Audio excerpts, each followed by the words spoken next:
بسم الله الرحمن الرحیم. یو ورور پوښتنه کړې ده که څوک دوهم واده کوي د مور او زړې میرمنې یې نه وي خوښه، نو آیا د دې اجازه غواړي او که یا د هغوی بې اجازې هم نکاح کولی سي؟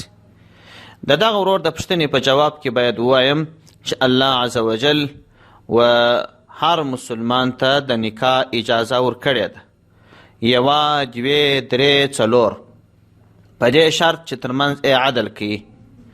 بلکې پیغمبر صلی الله علیه وسلم حکم کړی دی چې تاسو نکاح کوئ، د اولادو ډیرشت کوئ. نو که چیرې څوک امکانات ولري عدل یې کولی سي، د مور او د میرمنې اجازه شرط نه ده، د هغوی به اجازې هم کولی سي. او د نکاح صحت و نصیحت د مور او د زړې میرمنې تر اجازې پورې تعلق نه لري.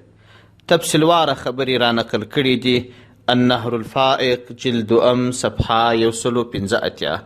والسلام علیکم ورحمة الله وبرکاته.